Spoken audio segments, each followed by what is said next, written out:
Welcome to Spiritual Calisthenics. Christ is in our midst. On October 15th, we commemorate St. Lucian the Martyr of Antioch, St. Savinos the Bishop of Catania, St. Barsus the Confessor, and St. Euthymios the New. Regarding St. Lucianos the Martyr of Antioch, this saint was from Samosata, the son of pious parents.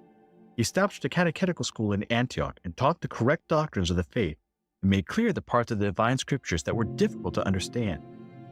He edited the Old Testament translation from the Hebrew tongue, published it in an excellent edition, free from every heretical corruption and interpolation.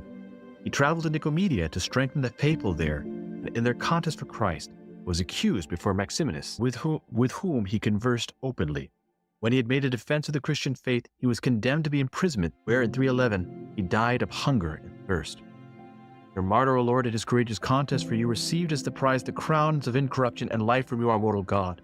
For since he possessed your strength, he cast down the tyrant and wholly destroyed the demon's strengthless presumption. Christ God, by his prayer, save our souls, as you are merciful.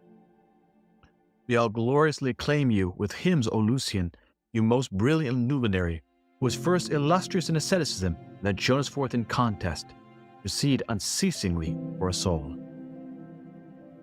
From St. Paul's letter to the Philippians.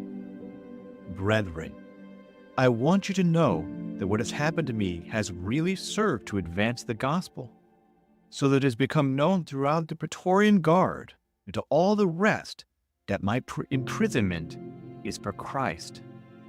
And most of the brethren have been made confident in the Lord because of my imprisonment, and are much more bold to speak the word of God without fear. Some indeed preach Christ from envy and rivalry, but others from goodwill. The latter do it out of love, knowing that I put here for the defense of the gospel.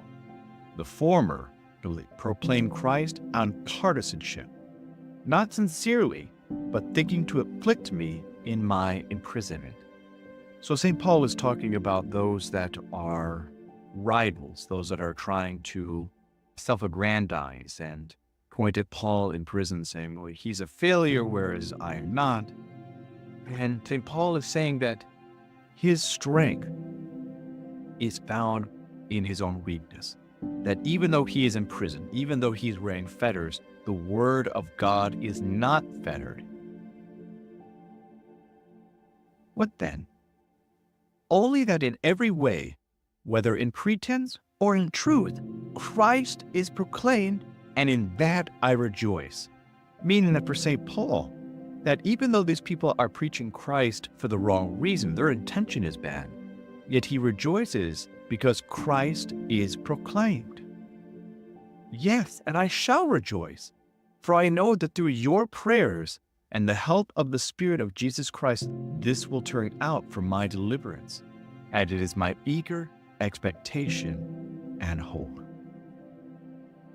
From the Gospel according to St. Luke, at that time Jesus entered a boat with his disciples, and he said to them, let us go across to the other side of the lake. So they set out, and as they sailed, he fell asleep. A storm of wind came down on the lake, and they were filling with water and were in danger. And they went and woke him, saying, Master, Master, we are perishing. And he awoke and rebuked the wind and the raging waves, and they ceased, and there was calm. Theologians say it was like glass. He said to them, where is your faith? And they were afraid.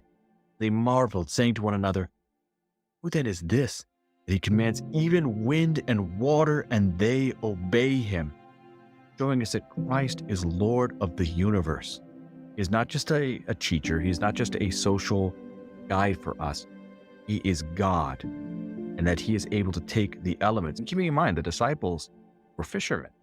They know the perils of the lake, how the winds can toss and turn, how the waves can come up suddenly. And he makes it like glass. Everything stops suddenly. Everything obeying his command. They should not have had fear of death, because life was with them in that boat. I hope that you've enjoyed today's Spiritual Calisthenics. Have a blessed and wonderful day.